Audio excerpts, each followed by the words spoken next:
Avant de commencer cet épisode sur des Lost Media, j'aimerais vous raconter une petite histoire dont je raconterai la fin uniquement à la fin de la vidéo. À la fin du mois de juillet, je suis allé avec des amis au milieu de la France, dans un endroit très rural et montagneux, où il n'y avait presque aucun réseau et presque personne. L'objectif étant de me déconnecter un peu d'internet et de m'amuser avec des potes. Et durant une de nos balades quotidiennes, sur un petit sentier un peu sur une colline, un de mes amis a commencé à dire « Hey, j'ai trouvé quelque chose !»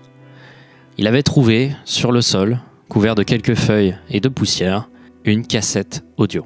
Il a trouvé une cassette. Putain, on a trouvé un fan footage. Y a-t-il vraiment une cassette? Oui. Alors je sais que vous savez déjà où ça va venir. Je sais que j'ai fait beaucoup de fakes sur cette chaîne, pour le fun. Là c'est vrai à 100%. Donc du coup, comme c'était complètement vrai, on n'a pas filmé la découverte de la cassette. Mais on s'est quand même dit qu'on allait la ramener à la maison, essayer de la réparer et éventuellement voir ce qu'il y avait dedans. On peut dire qu'on a réussi, mais je vais pas m'avancer. On va attendre la fin de la vidéo. Et vous allez voir que cette petite anecdote est très liée aux Lost Media. Et elle va m'aider à faire ma conclusion de cette vidéo. Quand j'ai un peu de temps et une envie de mystère, je sais très bien où aller, le Lost Media Wiki. Il s'agit d'une communauté d'individus qui depuis des années listent des tonnes de films, musique, audio et tout type d'enregistrements culturels ayant tous un point commun. On sait tous qu'ils ont existé, mais ils sont complètement perdus. Soit car ils ont été détruits, soit car ils ont été interdits, ou alors car ils ont disparu, sans la moindre raison.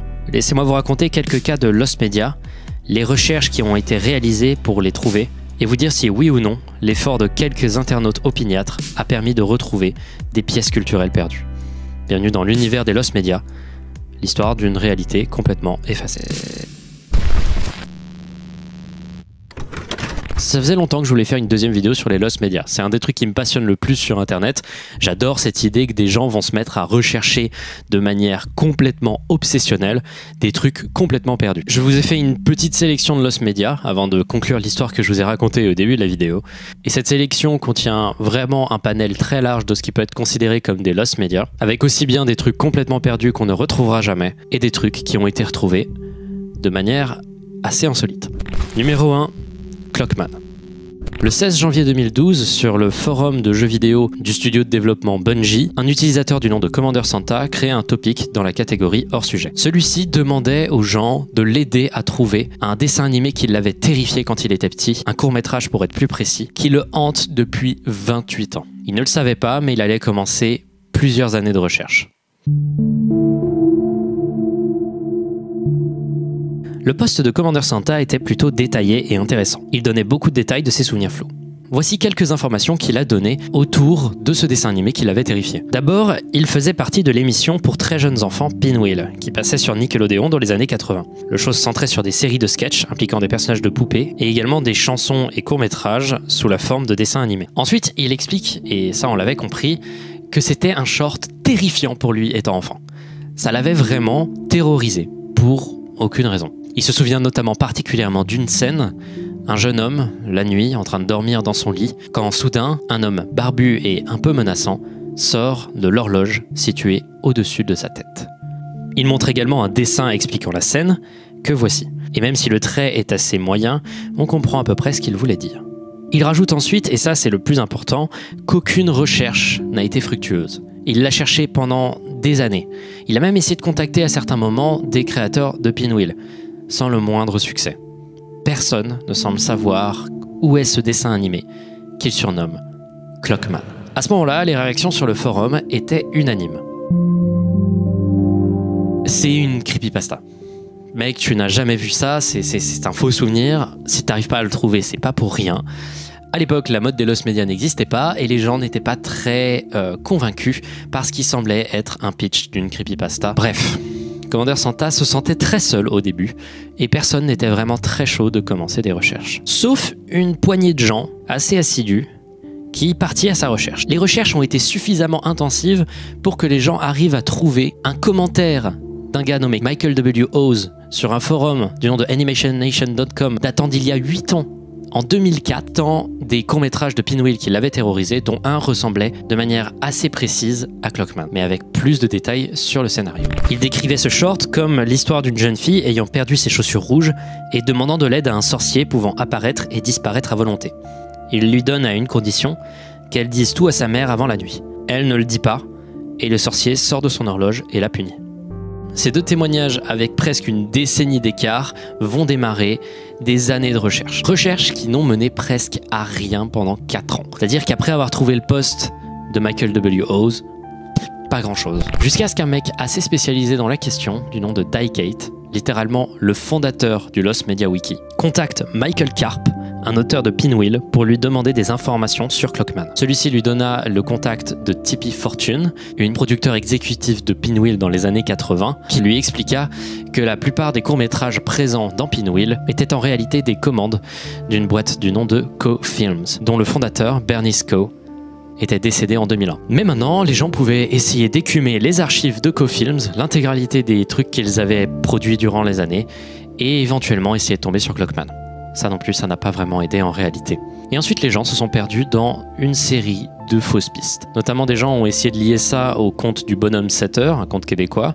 Et pareil, les gens ont essayé de lier ça à une autre histoire du nom de Les Souliers Rouges, mais aucun des deux n'était vraiment concluant. Jusqu'à ce que le 10 décembre 2017, l'utilisateur Night Threat Nerd se décida d'écumer le site WorldCat. C'est un site contenant le plus grand catalogue bibliographique libre d'accès du web, avec le contenu de plus de 15 000 bibliothèques du monde entier. Il fit ainsi des recherches pour un film du nom de The Wizard, ou Le Sorcier, en espérant pouvoir tomber sur le short, ou du moins une description textuelle du short. Il ajusta ses recherches, continua, jusqu'à ce qu'il tombe sur un court-métrage d'animation du nom de O Paradive Sally. Il en a trouvé une description textuelle, et ça ressemblait énormément aux descriptions qui avaient été réalisées de Clockman, avec quelques petits détails un peu différents. Il chercha le short sur internet, et il se rendit compte qu'il était posté sur la chaîne YouTube de AAA Studios depuis déjà pas mal de temps. AAA Studios étaient en fait les détenteurs légaux du short après Coe Films. Après cette découverte, Night Threat Nerd envoya le short à Commander Santa et instantanément celui-ci le reconnut. On avait trouvé Clockman. Il y avait un problème, c'est que c'était en tchèque. Tak obešla všechny domy, až přišla k tomu poslednímu. Internet se lança donc joyeusement à la recherche du dub anglais. Très vite, les gens ont trouvé la compagnie à l'origine du dub. Il s'agissait de The Learning Corp, qui avait fermé en 1990 après un rachat par New World Entertainment, qui a vendu des parties de son catalogue à de nombreuses entreprises. Alors que les recherches ne menaient pas vraiment quelque part, un mois exact après la trouvaille du film en tchèque, une association de préservation de dessins animés éducatifs du nom de AV Geeks, ça existe, annonce qu'ils ont une copie du dub à l'intérieur de leurs archives. Once there was a little girl named Sally. Le short était en réalité un tout petit peu différent des souvenirs de Commander Santa et Michael W. Hawes. Je vous invite à aller le regarder par vous-même, vous n'avez pas forcément besoin de trop comprendre. Le short n'est pas forcément excellent. Néanmoins, il reste cette image du sorcier sortant de l'horloge, qui reste gravée dans les mémoires de plusieurs gens. Et la découverte du short a permis à Commander Santa d'enfin trouver un peu de la paix avec son souvenir. Forget.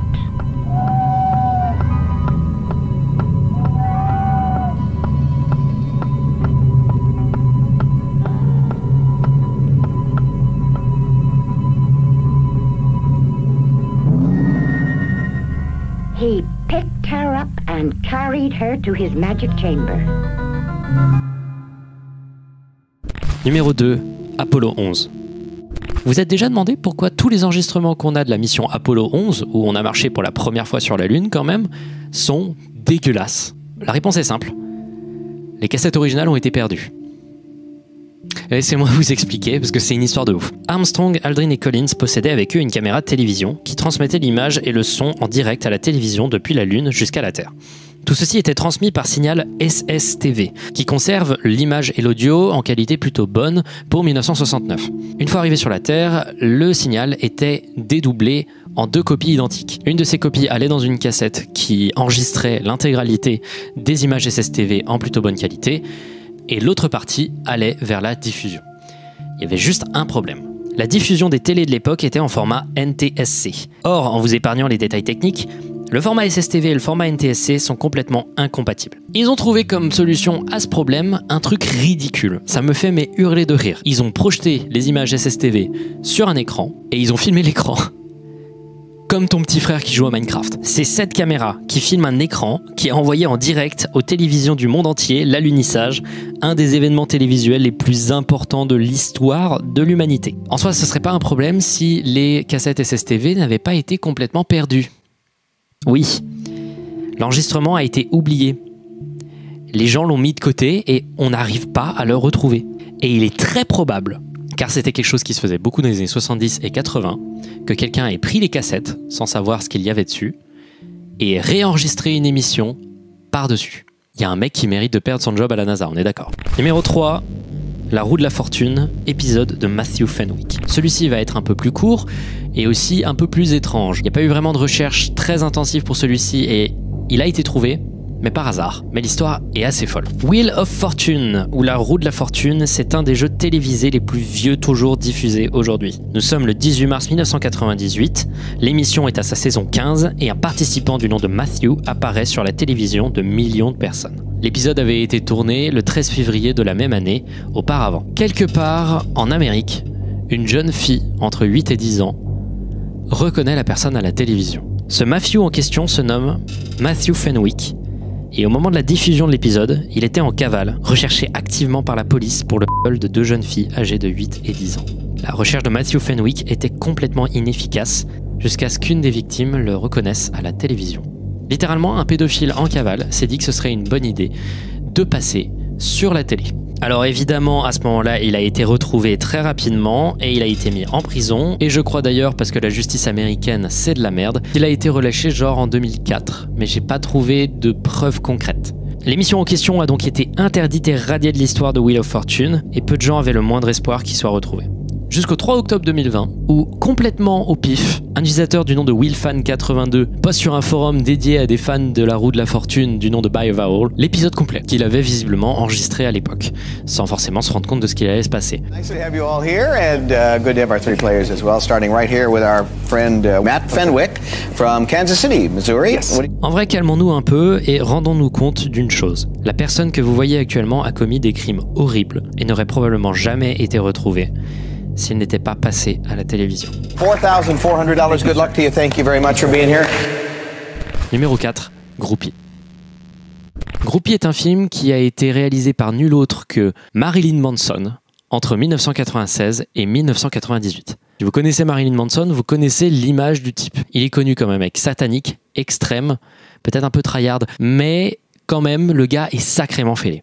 Groupie, c'est son film, un projet qui n'est jamais sorti à l'exception de brefs extraits. Celui-ci a été jugé par son manager comme étant tellement horrible qu'il a dû implorer Marilyn Manson de le cacher ou de le détruire, car il risquait soit la prison, soit la fin définitive de sa carrière.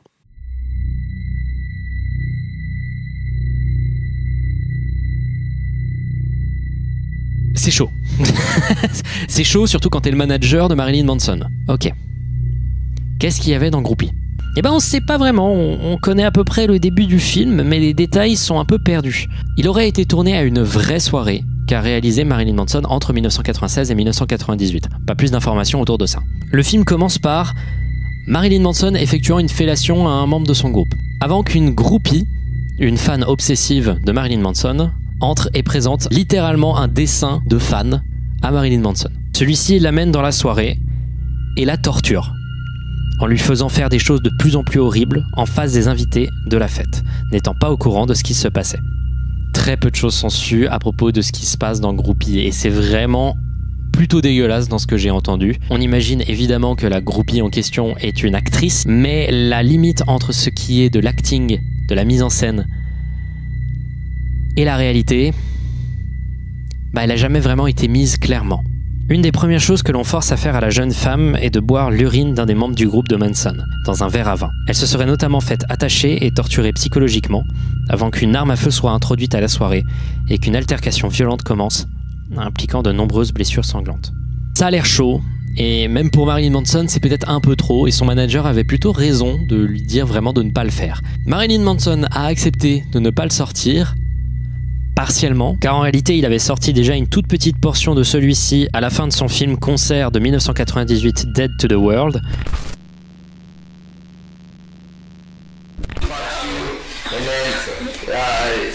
You think you're gonna get married and you're gonna have a happy family and you're gonna live. Sit down. Shut up and sit down. Sit still. Sit still. Sit still. Shut up. Et depuis, Marilyn Manson a teasé vouloir le sortir de plusieurs manières, notamment dans une compilation qui était censée sortir le 20 octobre 2016, mais l'édition en question n'est jamais sortie. Et on ne sait toujours pas si ça va sortir. Un truc est sûr, c'est peut-être mieux qu'il reste perdu à jamais. Tiny Tim au Ukulele Hall of Fame. Tiny Tim est un artiste qui est né le 12 avril 1932. C'est probablement, avec Daniel Johnston, dont j'ai pu vous parler dans une vidéo précédente, un des mecs les plus connus de la musique outsider, particulièrement parce que son style musical est plutôt accessible. Pour ceux qui ne savent pas, la musique outsider, c'est un genre musical compilant des tonnes d'artistes qui n'ont pas pris des chemins traditionnels pour réaliser leur musique, qui se sont appris tout seuls la musique et qui donc font des morceaux très étranges basés sur leur quasi-isolement artistique. C'est simple, vous connaissez Tiny Tim. Du moins, vous connaissez au moins une de ses musiques. Et ça m'étonnerait que vous ne les connaissiez pas. C'est simple, laissez-moi vous faire écouter un de ses morceaux les plus connus, une reprise du morceau Tiptoe Through the Tulips.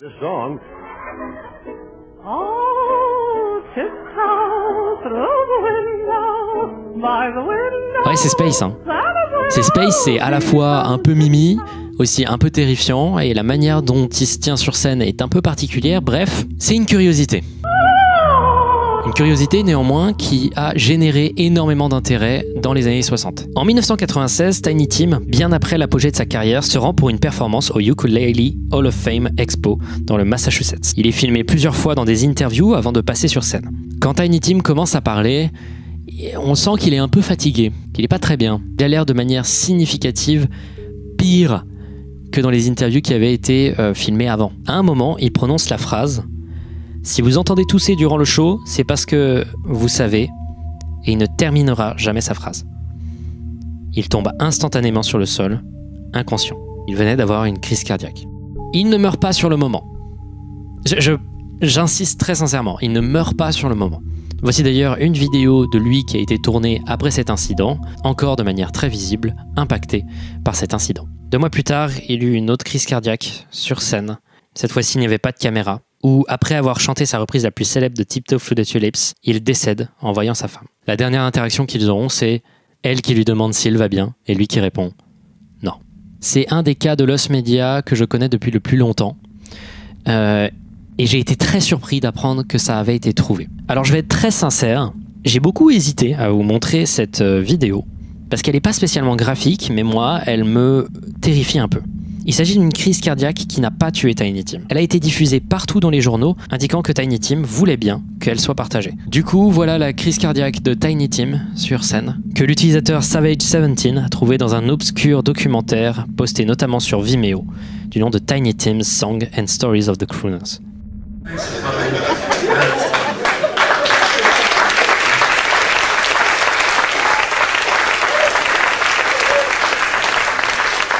You hear any coughing during the show? Well, it's because, you know.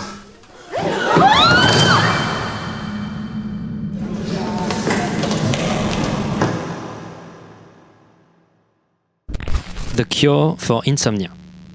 The Cure for Insomnia, ou littéralement en français Le remède à l'insomnie, est un film expérimental réalisé en 1987 par l'américain John Henry Timmis IV. Ouais, il y a des chiffres dans son nom de famille, ça déconne pas. Qui, avant d'être dépassé par quelques autres films, était le plus long film jamais réalisé, durant en tout 87 heures. C'est monumental en termes de durée. On parle de plusieurs jours. Et surtout à une époque où les choses sont filmées à la pellicule ou en cassette. C'était vraiment une prouesse d'avoir réalisé ça. Encore faudrait-il que le film soit un peu mieux. Car le film en soi reste un film expérimental.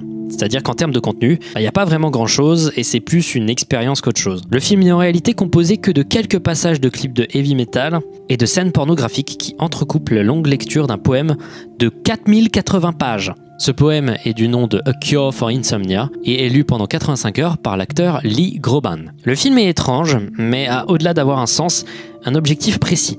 Servir aux insomniaques à reprogrammer leur horloge biologique. Le film a été montré à l'Art Institute of Chicago du 31 janvier au 3 février 1987 et après ça, plus rien. Le film n'est jamais sorti en cassette, il n'y a pas la place. Le film n'est jamais sorti en DVD, il n'y a pas la place non plus. Et il n'a jamais été rediffusé ou reprojeté et personne ne sait où sont les enregistrements originaux de celui-ci. C'est ici un des cas de Lost Media les plus frustrants. Un thread existe depuis 2011 pour essayer de le chercher et personne n'y arrive. Personne. Pourtant, il y a des gens qui prétendent l'avoir vu, il y a plusieurs critiques sur Sens Critique qui semblent toutes être fake, parce qu'elles semblent toutes utiliser uniquement les informations qu'on sait et rien d'autre. Ou alors peut-être que c'est des gens qui l'avaient vu à l'époque à l'Art Institute of Chicago. Il y avait des gens qui avaient que ça à faire, visiblement. Et les efforts de recherche ont été importants, mais rien ne donne des pistes. John Henry Timmis IV est un individu peu connu et Lee Groban, qui a d'ailleurs créé le poème lu durant l'intégralité du film, est décédé le 9 décembre 2011. Peu d'informations persistent, et pourtant le film fascine. C'était pendant très longtemps le film le plus long de l'histoire. C'était quand même important de l'avoir. C'était quand même important d'en avoir une piste. Non, c'est condamné à être quelque chose de purement éphémère. Et enfin, Dawn Brancheau. Voici Tilikum. C'est une orque née en 1981 et capturée à l'âge de 2 ans pour être une attraction durant l'intégralité de sa vie pour les parcs aquatiques du nom de Sealand et SeaWorld. Il est à l'origine de la plus grande controverse de l'histoire des parcs aquatiques, ayant été responsable de la mort de 3 personnes. Il a d'abord été introduit à Sealand of the Pacific, à South Oak Bay. Il a été muté dans un autre parc quand en 1991, une étudiante du nom de Kelty Byrne tombe dans le bassin où il était stocké. Tilikum la saisit par la bouche et l'entraîne dans l'eau. Il finira par la noyer définitivement. Sealand of the Pacific décida de ne plus s'en occuper et ce qui devait être un animal relâché ou tué a été au contraire transmis à un plus grand parc aquatique, SeaWorld, à Orlando. Le 6 juillet 1999, un individu du nom de Daniel P. Dukes, âgé de 27 ans, réussit à passer outre les caméras de surveillance de SeaWorld. Il se rend dans le bassin de Tilikum nu et se met à nager avec l'orque. Bon, inutile de vous expliquer que le lendemain, on l'a retrouvé mutilé avec Tilikum qui jouait encore avec son corps. Son corps était détruit, son visage était dans un état déplorable et son appareil génital avait été mordu. Pour ces 2 morts, Sealand et SeaWorld ont étouffé les affaires. En effet, leur business entier était de faire croire que tous ces animaux étaient heureux, que tout se passait bien et que c'était absolument pas des trucs dangereux pour les humains si on les éduquait. En réalité, si, complètement, c'est ultra dangereux ces animaux. Et clairement, ils sont pas heureux. Ce sont des parcs très graves, les animaux sont dans des endroits pas du tout bons pour leur développement, rendant certains dépressifs et suicidaires, et d'autres, comme les orques, violents et hostiles envers les hommes, profitant de n'importe quel imprévu pour attaquer. Voici Dawn Brancheau. C'est une femme extrêmement talentueuse qui a été pendant très longtemps, à SeaWorld, une des entraîneuses les plus connues. Connue comme un modèle auprès de ses pairs et essayant de faire son maximum pour que les animaux vivent bien. Le 24 février 2010, elle fait un numéro pour des visiteurs au parc. Elle instruit à Tilikum de faire le tour du bassin en agitant sa nageoire comme pour saluer le public. On peut remarquer que Tilikum est agité sur là. Quand Dawn Brancheau lui instruit de faire un tour, il se remet à en faire plusieurs autres. Arrive la fin du numéro, cela fait plusieurs jours qu'il y avait des manques de nourriture pour les animaux du parc, et la fin du numéro est un moment où on voit l'entraîneur caresser l'orque et le nourrir. Dawn a beaucoup moins de nourriture. Soudain, alors qu'elle le caresse, Tilikum attrape le bras de Dawn Brancheau et le maintient sous l'eau, jouant avec le corps de la femme jusqu'à la noyer, ne la lâchant que 45 minutes plus tard, après l'avoir mutilée par la violence de la noyade. Cette histoire, vous la connaissez peut-être si vous avez vu l'excellent documentaire Blackfish, qui parle de toutes les controverses autour de SeaWorld, et particulièrement de ce cas, et comment ça a eu un impact médiatique, et comment ça a fait réfléchir les gens sur la véritable nature des parcs aquatiques. Je vous le conseille énormément, et les images que vous avez pu voir de Dawn Brancheau ont bel et bien été prises le jour même. Juste le moment où le bras est attrapé, complètement confisqué et interdite par SeaWorld. Voilà, c'était des cas de Lost Media célèbres. Maintenant, ma cassette. C'est vrai ça, je vous ai teasé au début, je vous ai raconté plein d'histoires, mais je vous ai teasé au début une histoire avec une cassette que j'avais quand même trouvée au milieu d'un sentier, quoi. Laissez-moi vous raconter, parce que c'est le dernier cas de Lost Media de cette vidéo. En vrai, c'est pas vraiment un Lost Media, hein, parce que il n'a jamais vraiment été Lost avant, mais bon, c'est pas grave. Avec mes amis, on a ramené la cassette à la maison et on s'est dit le soir même qu'on allait s'en occuper. Donc là, on a trouvé une cassette dans genre... La terre en fait. Et là on est en train d'essayer de la nettoyer pour voir ce qu'il y a dedans. C'est simple, la cassette était pleine de terre et il y avait des putains de fourmis à l'intérieur qui avaient fait leur petit nid. Là les petites taches que vous voyez, bah, c'est soit des fourmis soit de la terre. C'était un enfer et c'était plutôt anxiogène à faire. Alors d'abord on a essayé donc de réparer la bande etc. et de refaire jouer sur la cassette elle-même, mais il fallait pour faire ça ouvrir la cassette. La bande était dans un état qui n'était pas du tout bon à l'intérieur. Alors on a essayé d'ouvrir la cassette avec un des tournevis qui était présent. Les vis étaient complètement déconnées. Elles sont toutes rouillées. Les vis sont détruites par ça. Voilà. Comme elles sont rouillées, elles sont plus fragiles. Impossible de les tourner. Du coup, on a dû prendre une décision assez stylée.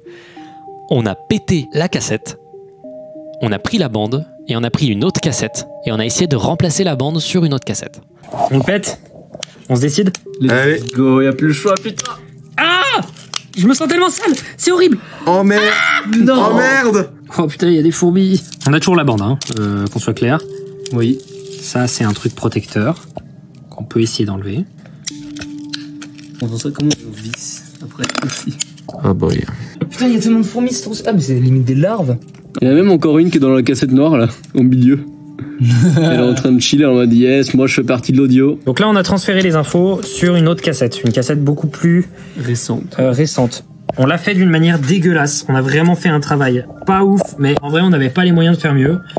On a utilisé du bon gros scotch bien ménagé qui, en plus, ça s'est tout plié à l'intérieur. On avait que du scotch et des vieux ciseaux tout rouillés. Ce qu'on s'est décidé de faire, c'est de garder une partie de la bande intacte et le reste, on allait la faire au scotch, quoi. L'objectif étant que quand on le mettra dans le lecteur, qu'on essaye de pas amener le moment où il y a du scotch sur la bande parce que sinon ça va tout niquer. Enfin, donc à ce moment-là, on n'est pas sûr de savoir comment fonctionne une cassette, enfin du moins l'intérieur de la cassette et comment ça s'organise parce que c'est très minutieux en réalité. Donc on fait plusieurs essais, notamment un où on a fait passer la bande du mauvais côté, du coup la bande s'est pétée tellement on avait mal branlé notre truc. On pense que ça pète un peu les trucs qu'on met à l'intérieur, donc on a très peur, mais on a ça.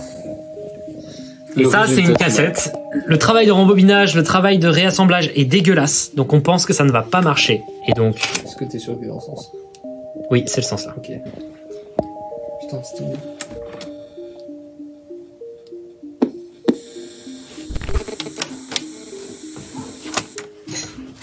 bien. Ouh, non, fais gaffe là. Ouais, attends, voilà, on va la remettre. Attends, il y a d'enregistrer. Ok. Ça va? La cassette est vivante. Je sais ce qui s'est passé là. Quoi? Ça s'est fait découper. Et après plusieurs efforts pour réparer la cassette, on était en train de se dire putain ça va être un truc de ouf, peut-être qu'il y a genre un mec qui l'a caché ici, qui l'a enterré, qui voulait avoir un endroit précis où pour pouvoir la retrouver mais qu'elle soit pas retrouvable chez lui, genre c'est un tueur et tout. Ou alors on s'est dit putain c'est probablement une cassette vide. Bref, on était mais excités de fou à l'idée parce qu'on est tous des nerds de ce genre de truc. À un moment, on arrive à réparer à peu près la cassette, on la met dans le lecteur. Voici ce qui s'est passé. On a donc la cassette ici. On regarde tous attentivement. Nouvel essai. On y croit ou pas? On y croit. Non, en même temps, on n'a pas fait ça pour rien, donc on n'a pas le choix d'y croire. Allez. Ça marche! Ok les gars, maintenant c'est la fête! Ouais! Oh! C'est ça en fait, c'est décevant. C'est décevant, mais notre réaction, elle est quand même incroyable. Je trouve que notre réaction, elle est vraiment super sincère. Mais attendez.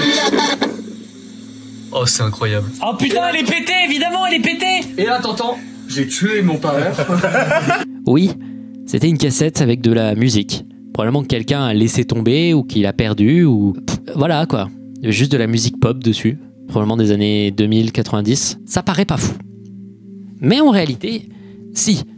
C'est un truc de ouf. On a passé une soirée vraiment incroyable. C'était vraiment trop grisant de faire ça.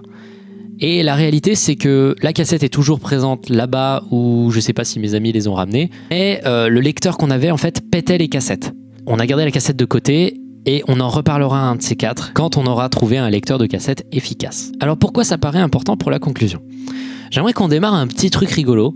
Je sais pas vraiment comment je vais l'organiser. On fait un hashtag à la limite. L'idée, c'est que tout le monde poste des trucs qu'ils ont pu trouver dans la nature, ou alors entre 2 étagères d'une maison abandonnée ou de votre cave. Ces photos et vidéos étranges que vous avez trouvées, ces médias, ces clés USB dont vous n'expliquez pas la nature et qui pourront attiser le mystère de plusieurs personnes. Je sais qu'il y aura beaucoup de fakes, je sais qu'il y aura beaucoup de gens qui utiliseront cette opportunité pour démarrer des ARG et franchement c'est pas grave. Mais l'idée c'est de créer une grosse opération de trouvailles de petits fichiers sur internet. Donc je sais pas trop où ça va nous mener tout ça, mais clairement l'idée c'est que vous trouviez des choses autour de vous, vous cherchiez en fait, et que dès que vous trouvez un truc un peu pété, que vous arrivez à lire, des trucs un peu isolés, etc., que vous le fassiez écouter. Et peut-être qu'un jour, on arrivera à trouver l'ancien possesseur de la cassette qu'on a trouvée au milieu de nulle part. À la prochaine. Et surtout, n'oubliez pas, c'est pas parce que Internet est présent et que tout peut être trouvé sur Internet que tout a été sauvegardé sur Internet. À la prochaine.